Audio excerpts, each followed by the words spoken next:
ناظرین السلام علیکم ورحمۃ اللہ وبرکاتہ۔ امید کرتا ہوں کہ آپ حضرات خیریت و عافیت سے ہوں گے۔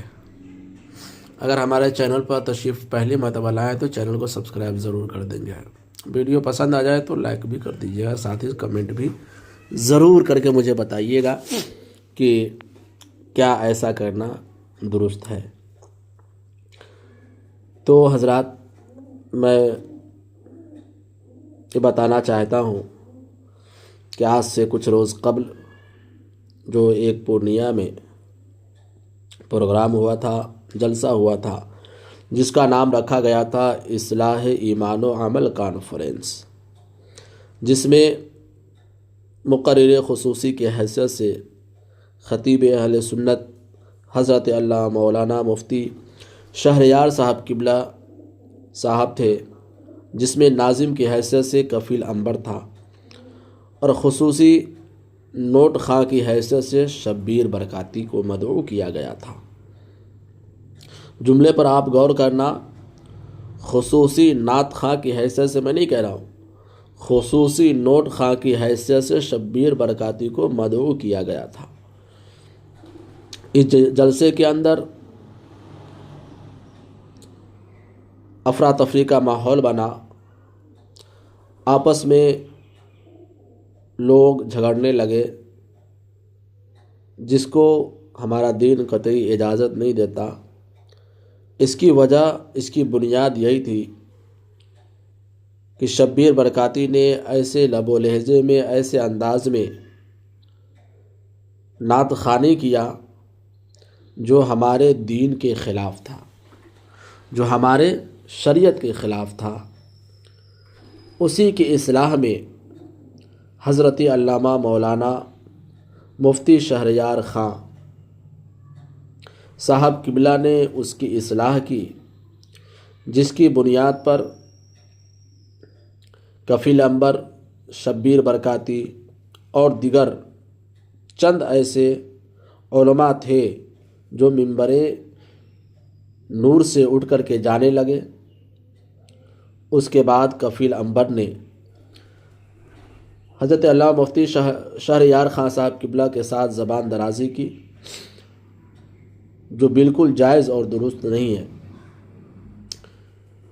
حضرات، میں نے ویڈیو کا کلپ دیکھا، وہ جلسے کا نام دیکھا، اور جو اصلاح مفتی صاحب قبلہ نے کیا وہ بالکل صحیح اور درست کیا، اور ایسے لوگوں کی اصلاح برسر اسٹیج ہی ہونی چاہیے۔ جبکہ کفیل عنبر کے حوالے سے خاص کر میرا نظریہ یہ تھا کہ کفیل عنبر ایک بہترین نقیب ہے، جو جلسے کی بہترین نظامت کرتے ہیں، مگر جب اس کے حالات کو جب میں نے دیکھا تو مجھے یہ دیکھ کر بڑی حیرانی ہوئی کہ جس کو میں ایسا سمجھ رہا تھا کہ بڑا مؤدب ہے، علماء کرام کا احترام کرتا ہے، مگر اب پتہ چلا کہ یہ تو نہایت ہی بے ادب گستاخ ہے۔ وہ تو اپنے کو علامہ و فہمہ سمجھنے لگ گیا۔ مفتی صاحب نے، جنہوں نے تبلیغ دین میں اپنی عمر کو ختم کر دی، اور انہی کے مفتی صاحب قبلہ جنہوں نے تبلیغ دین میں اپنی عمر ختم کر دی، اور انہی ہی کو ایک نقیب یہ سکھاتا ہے کہ اسلام کیا ہے۔ یہ ہمارا مشاہدہ ہے کہ آج کے اس دور حاضرہ میں جتنے بھی نعت خواں ہیں،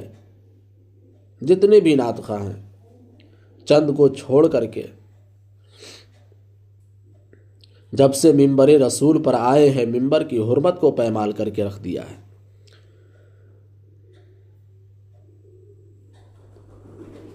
دین اسلام کا جلسہ کا مذاق بنا کر رکھ دیا ہے۔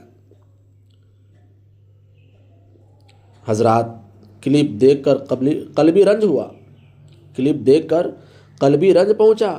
یقیناً ان سب باتوں سے اہل سنت والجماعت کی بدنامی ہوتی ہے، اور ان گویوں نے، ان نچنیوں نے اہل سنت کو بدنام کر رکھا ہے۔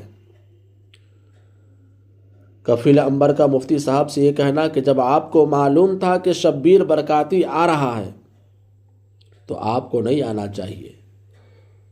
اس جملے پر آپ غور کریں۔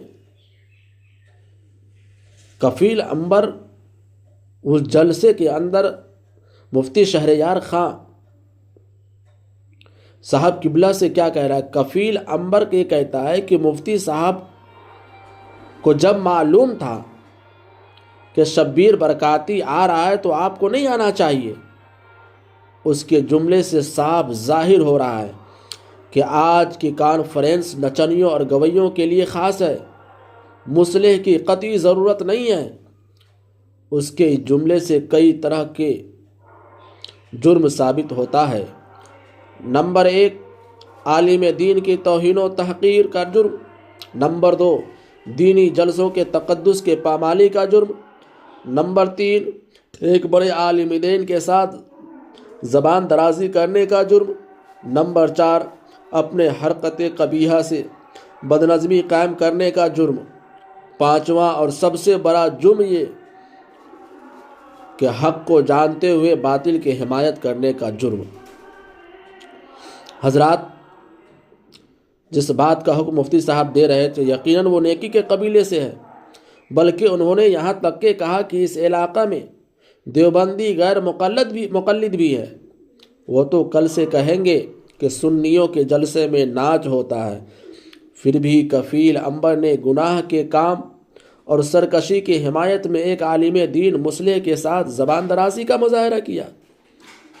اس لیے کفیل عنبر اور ان کے جتنے حمایتی تھے سب کے اوپر تجدید ایمان، توبہ و استغفار دونوں لازم آتا ہے۔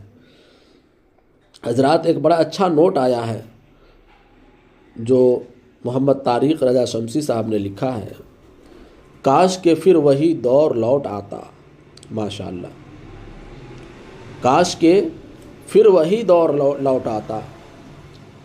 20-25 سال پہلے دیکھا گیا کہ کسی نے اگر گانے کے طرز پر نعت پڑھ دیا تو سب کے کان کھڑے ہو جاتے تھے اور کوئی بھی ایک عالم فوراً اس کو بیٹھا دیتا تھا، کوئی ہنگامہ آرائی نہیں ہوتی تھی۔ کاش کہ پھر وہی دور لوٹ آتا۔ سن 2004 کی بات ہے کہ دہلی کے سنگم وہار میں ایک جلسہ ہے، ہلچل سیوانی مدعو ہے، ان کا مزاحیہ بول بھی بڑا مشہور ہے۔ عوام کو ہنسانا، شعراء و مقررین پر کچھ نہ کچھ مزاحیہ بات کرتے ہوئے نظامت چل رہی ہے، مگر جیسے ہی علامہ یاسین اختر مصباحی صاحب علیہ رحمہ نہایت مؤدب ہو گئے اور نہایت سادہ نظامت کرتے ہوئے شعراء و مقررین کو مدعو کرنے لگے۔ اسٹیج پر یہ کیسا ادب تھا ایک عالم دین کا، کاش کہ پھر وہی دور لوٹ آتا۔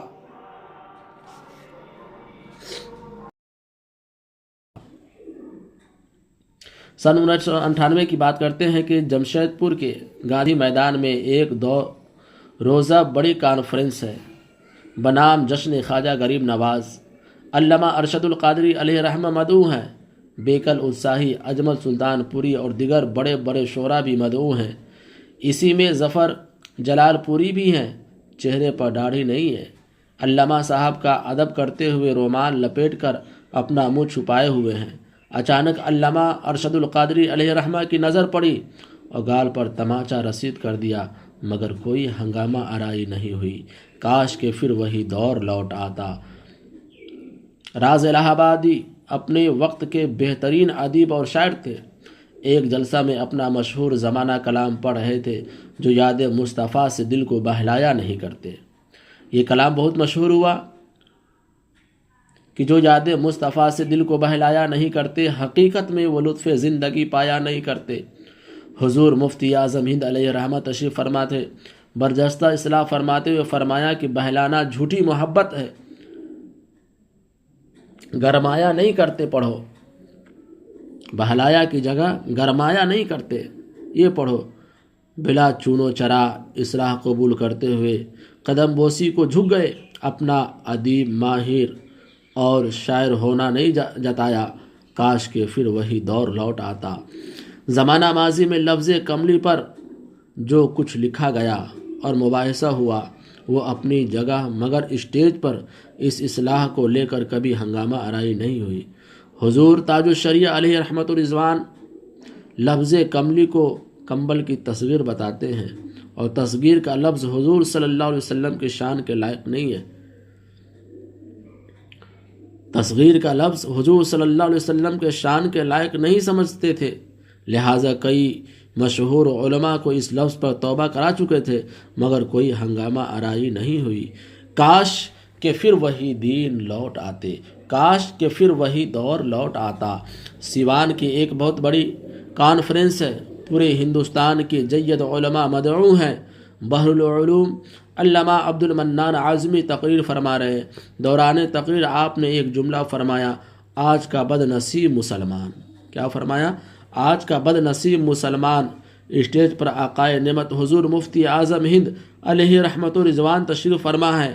آپ کی زبان سے بآواز بلند لا حول جاری ہوا اور یوں گویا ہوئے کہ اگر کلمہ گو بد نصیب ہے تو پھر خوش نصیب کون ہے؟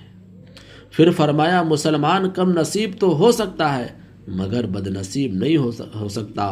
بحر العلوم نے تقریر کا رخ موڑتے ہوئے فرمایا، حضرات بریلی کا تاجدار ایک ادنا سے مسلمان کو بد نصیب کہنے پر آمادہ نہیں تو پھر یہ کیسے ہو سکتا ہے کہ بریلوی کسی مسلمان کو کافر کہے؟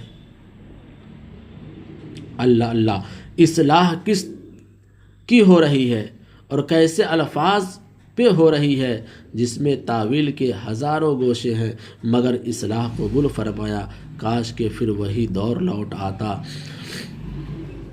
ایک بڑا سیمینار ہے، وہاں ہند کے تمام جید علماء موجود ہیں۔ کچھ لاہیہ